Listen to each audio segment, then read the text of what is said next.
बिस्मिल्लाहिर्रहमानिर्रहीम जी, अस्सलाम वालेकुम। कैसे हैं स्टूडेंट्स आप लोग? उम्मीद करता हूँ खैरियत से होंगे। जनाब, आज के लेक्चर में हम करने जा रहे हैं ड्यूट का टेस्ट पैटर्न, यानी दाऊद इंजीनियरिंग यूनिवर्सिटी कराची का टेस्ट पैटर्न हम सॉल्व करने जा रहे हैं। सॉरी, पैटर्न डिस्कस करने जा रहे हैं, सॉल्व नहीं करने जा रहे। अच्छा जी, सबसे पहली बात कि कुछ कंपलसरी हैं और कुछ ऑप्शनल हैं। अब अगर आप मेडिकल के हैं तब भी ये वीडियो आपके लिए, इंजीनियरिंग के लिए हैं तब भी आपके लिए, और अगर कंप्यूटर साइंस के हैं तब भी है। तो जनाब, सबसे पहली बात तो ये कि दाऊद इंजीनियरिंग यूनिवर्सिटी में कंपलसरी क्वेश्चंस कौन कौन से हैं, जरा इसको डिस्कस करते हैं। कंपलसरी के लिए इंग्लिश सबके के अंदर आएगी, मेडिकल में भी आएगी, इंजीनियरिंग में भी आएगी, और जो है कंप्यूटर साइंस में भी आएगी। 25 क्वेश्चंस होंगे, ठीक है जी, और 25 क्वेश्चंस में 25 मार्क्स होंगे। तो ये तो इंग्लिश का आपके पास आ गया। इसमें टेक्स्ट भी है, इसमें ग्रामर भी है, यानी इंग्लिश में क्या क्या चीज़ें यहाँ पे हो सकती हैं। इंग्लिश का टेक्स्ट हो सकता है, ठीक है, इंग्लिश ग्रामर हो सकती है, ठीक है जी, और मतलब बाकी सारी चीज़ें जो भी हैं, आपके सिनोनिम्स, एंटोनिम्स एंड सारी चीज़ें। अच्छा जी, ये हैरानकुन बात है कि इसमें 10 क्वेश्चन एनालिटिकल रीजनिंग के आएंगे और वो 10 मार्क्स का होगा। 15 क्वेश्चन आपके जनरल नॉलेज के आएंगे, ठीक है जी। अब 15 क्वेश्चन जो जनरल नॉलेज के आएंगे, उस जनरल नॉलेज में क्या हो सकता है कि जनाब, सबसे पहली जो बात होती है वो होती है कि करंट सिचुएशन क्या होती है। मिसाल के तौर पे पाकिस्तान का प्राइम मिनिस्टर कौन है, ठीक है, तो सोच समझ के लिखना है, ऐसा नहीं हो जो तुम्हें पसंद हो तुम वो लिख दो, नहीं, जो एक्चुअल में होगा वो लिखना है। पाकिस्तान का प्रेसिडेंट कौन है, ठीक है, ये खास खास की कुछ कुछ बातें बता रहा हूँ ना। इसी तरह और भी कुछ बातें हैं जो बाद में फिर हम डिस्कस करेंगे, तो फिर उस पर लेकर आऊंगा। तो ये जनरल नॉलेज के 15 क्वेश्चन आ गए। इसका मतलब ये हुआ कि ये दूसरी इंजीनियरिंग यूनिवर्सिटी से थोड़ा सा हटके है कि इसके अंदर जो 25 क्वेश्चन है ना, वो आपके पास ऐसे हैं जो कि आउट ऑफ सब्जेक्ट जिसे कह लें, यानी हमारे फिजिक्स, केमिस्ट्री, मैथ्स में से नहीं आते। अच्छा, अब आ जाते हैं प्री इंजीनियरिंग वालों पे। प्री इंजीनियरिंग वालों के लिए सबसे पहले बात, आगे चलते हैं।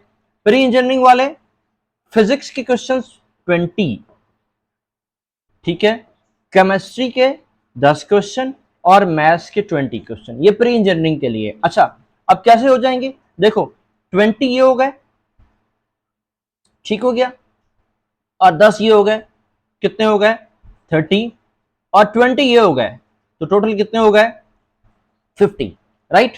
अच्छा जी, 15 ये हो गए, 10 ये हो गए, और 25 ये हो गए, 50 ये हो गए, तो 100 क्वेश्चन आपके टोटल पूरे हो गए, ठीक है। अगर आप कंप्यूटर साइंस में हैं तो फिर आप केमिस्ट्री की जगह, अब देखो यहाँ पे ऐसा नहीं है कि सेम क्वेश्चन होंगे, बल्कि यहाँ पर केमिस्ट्री के 10 क्वेश्चन है, मगर यहाँ कंप्यूटर के 20 क्वेश्चन होंगे, ठीक है। मैथ के 10 क्वेश्चन आ जाएंगे। यहाँ पे इस बात को गौर से आपने नोट करना है कि यहाँ पर केमिस्ट्री के 10 क्वेश्चन है ही नहीं, इधर ऊपर वाले में केमिस्ट्री के 10 क्वेश्चन थे, तो जहन में आता है कि नहीं, तो कंप्यूटर के भी 10 होंगे, नहीं, कंप्यूटर के 20 क्वेश्चन होंगे, ठीक है, और मैथ के जो है ये हमारे पास 10 क्वेश्चन आ जाएंगे।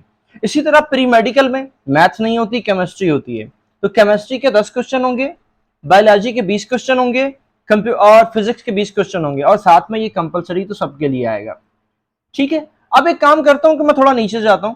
नीचे आप लोगों के लिए एक चीज मैंने बना रखी है, टेबल बना रखा है अलग से, कि ये देखो, ये pre engineering students, computer science और मेडिकल। अब जरा आपको आसानी से पता लगेगा, प्री इंजीनियरिंग वालों के लिए 25 क्वेश्चन इंग्लिश के, एनालिटिकल रीजनिंग के 10 क्वेश्चन, जनरल नॉलेज के 15 क्वेश्चन, फिजिक्स के 20 क्वेश्चन, केमिस्ट्री के 10 क्वेश्चन, मैथमेटिक्स के 20 क्वेश्चन, ठीक हो गया, 100 पूरे हो गए।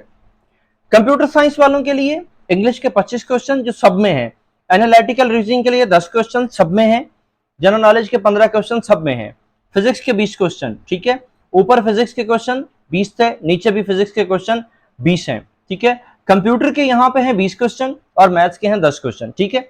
आगे बढ़ते हैं, आगे बढ़े तो हमारे पास यहाँ पर एक और चीज भी आ गई, वो क्या कि प्री मेडिकल स्टूडेंट इंग्लिश के सब में है, एनालिटिकल रीजनिंग के सब में है, जनरल नॉलेज के सब में है, और फिजिक्स भी ऑलमोस्ट मानो, हालांकि है तो ये ऑप्शनल में, लेकिन ये सब में है, ये सब में 20 क्वेश्चन है।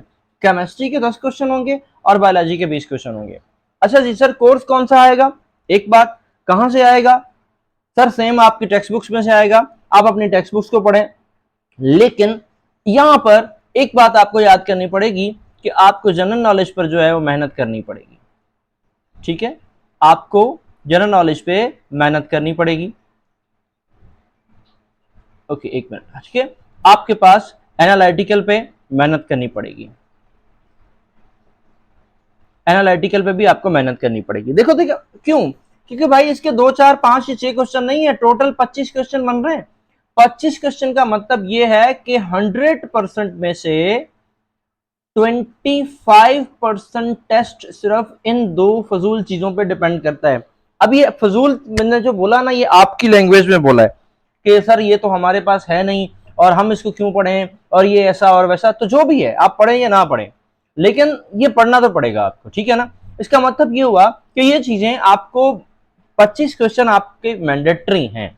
बाकी सब्जेक्ट्स पे आपने मेहनत की होगी, बहुत सारे बच्चों ने एनईडी दिया होगा, ठीक है, बहुत सारे बच्चों ने फास्ट दिया होगा, बहुत सारे बच्चों ने म्यूट दिया होगा, ठीक है, बहुत सारे बच्चों ने क्यूस्ट दे चुके होंगे अभी तक।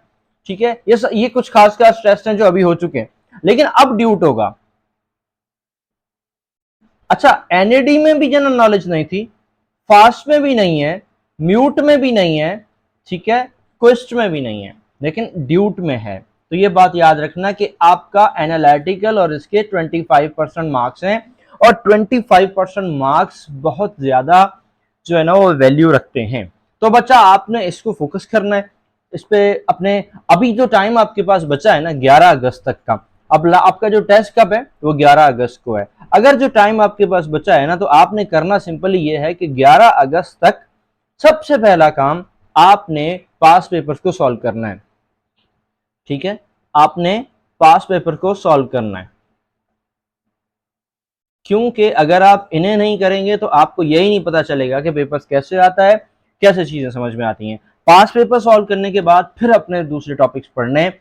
ठीक है, बाकी चीजों को अभी मजीद बाय 1 to 1 चीजों को आपके साथ शेयर करता रहूंगा। जनाब, ये था हमारा टेस्ट पैटर्न। कोई क्वेश्चन हो तो जरूर पूछिएगा, कोई बात करनी हो तो जरूर कीजिएगा, वरना जब तक के लिए दुआओं में याद रखिएगा। अल्लाह हाफिज़।